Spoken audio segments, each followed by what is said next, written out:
Romeo and Juliet, Act 2, Scene 3. This scene takes place right after Romeo has been with Juliet at the balcony scene, and he has gone to the local abbey monastery to speak with the family priest, Friar Lawrence, in order to arrange the marriage with Juliet. Friar Lawrence is in his garden.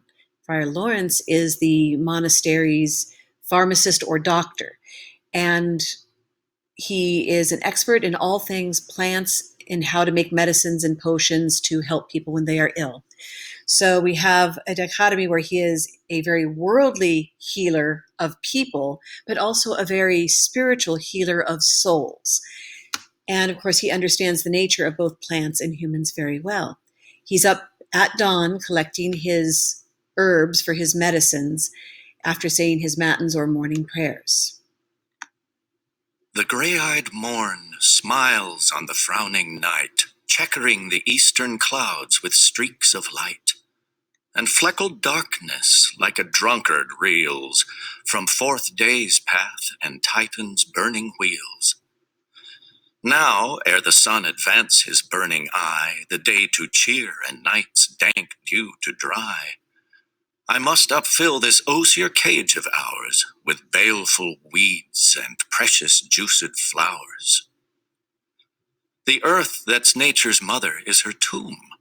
What is her burying grave? That is her womb. All right, so in these first lines, he greets the dawn, Titan's fiery wheel, of course, being the sun itself. And before the dew dries, he has to gather up the plants because, of course, the sap goes down in cold weather closer to the root system and therefore is more concentrated and therefore a more powerful medicine. So if you get to things at the right time, your ability to heal with them or heal them is much better. Sort of like the old adage of a stitch in time saves nine. And when he says, what is her burying grave? That is her womb. The earth brings everything to flower, but also when it dies, it goes back to the earth. It's the whole Simba circle of life thing, but also the idea in the Christian mythos that ashes to ashes, dust to dust, from the earth we come, to the earth we return. And then he's going to talk about the different things he finds on the earth and how the earth has truly, or God in this case, has truly produced all things, both good and bad. And from her womb, children of diverse kind, we sucking on her natural bosom find. Many for many virtues excellent, none but for some, and yet all different.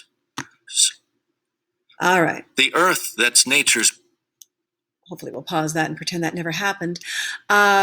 So with diverse kind, meaning all different kinds can be found upon the earth. And then he's going to go on to elaborate in what we call an extended metaphor, where he is talking about plants and how some have, if you eat this part of the plant, it's good for you. If you do this with this part of the plant, it's bad for you. But what he's really talking about is people, and how somebody can be a good person but do bad things, or a bad person can do good things. That we have both light and dark within us, and it's how we use our talents and skills that determines what kind of person we are. We actually left off before I made that little oops. Right. None but for some, and yet all different. Oh, mickle is the powerful grace that lies in plants, herbs, stones, and their true qualities.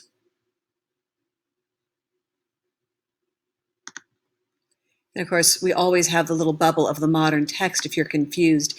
Now, the modern text will tell you what it said, but not necessarily what it meant. That's why I'm still here. All right, in this next little speech, he goes on with this metaphor, extending it, saying it in multiple different ways and giving several different examples, so that if you didn't quite get it the first time, you'll get it thereon. For naught so vile that on the earth doth live, but to the earth some special good doth give. Yes, kids, even mosquitoes have a purpose. Nor aught so good, but strained from that fair use, revolts from true birth, stumbling on abuse. Virtue itself turns vice being misapplied, and vice sometimes by action dignified. So Misusing good things can cause bad to happen, and even a bad person can do good, as was said earlier. An example would be down in LA a few years ago. There was a guy breaking into cars out on the street at night. He smells smoke, turns around, sees there's a house on fire. He goes and pounds on the door, gets the adults out, runs around the side, breaks the window, and helps the kids get out, and he's hailed as a hero. But he wasn't there for any good purpose. He just happened to do something good as long as he was there. Within the infant rind of this weak flower, poison hath residence, and medicine power. For this being smelt with that part, cheers each part. Being tasted, stays all senses with the heart. Now, this small flower is going to be very important later on to a potion he'll make for us. But he points out that if you smell it, it makes you feel good, it cheers you up. It's a very healing plant. But if you eat it, take it internally, it will actually kill you. To such opposed kings encamp them still in man, as well as herbs, grace and rude will. And where the worser is predominant, full soon the canker death eats up that plant.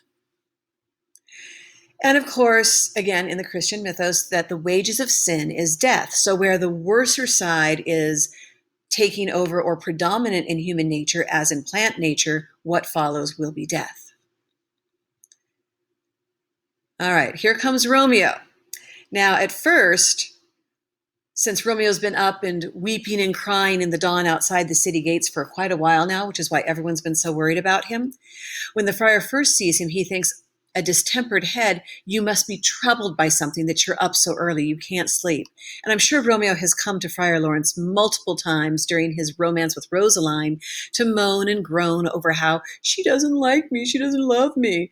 So Friar Lawrence assumes that Romeo's here for this purpose yet again, only to be surprised when he realizes, oh wait, you look far too happy for your usual depressed self. You haven't even been to bed tonight, you little. Were you with Rosaline, bad boy?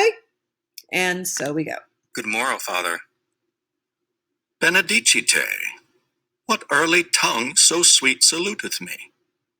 Young son, it argues a distempered head so soon to bid good morrow to thy bed. Care keeps his watch in every old man's eye, and where care lodges, sleep will never lie. But where unbruised youth with unstuffed brain doth couch his limbs, there golden sleep doth reign. Therefore thy earliness doth me assure thou art uproused with some distemperature. Or if not so, then here I hit it right, our Romeo hath not been in bed tonight. The last is true. The sweeter rest was mine. God pardon sin, wast thou with Rosaline? With Rosaline, my ghostly father? No, I have forgot that name, and that name's woe. Now, this last is going to make Friar Lawrence quite happy. Oh, no, I wasn't with Rosaline. I've gotten over her. Forget about her. Which is what Friar Lawrence and everyone else has been trying to get Romeo to do for quite some time. Then he gets the shock of his life when he finds out who Romeo really was with the night before.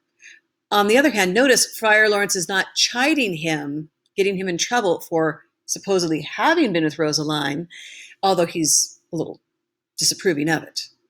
Now again, we have the audio, modern text, and definitions and explanations of both literary jargon and allusions or references to other texts. That's my good son. But where hast thou been then? I'll tell thee, ere thou askest me again. I have been feasting with mine enemy, or on a sudden one hath wounded me that's by me wounded. Both our remedies within thy help and holy physic lies. I bear no hatred, blessed man, for lo, my intercession likewise steads my foe. All right, so Romeo says, no, I was having dinner with my enemies, and we all know that's the Capulets, and I wounded one of them. And Friar Lawrence, oh no, that's bad, and they hurt me too. So now the doctor is checking him over.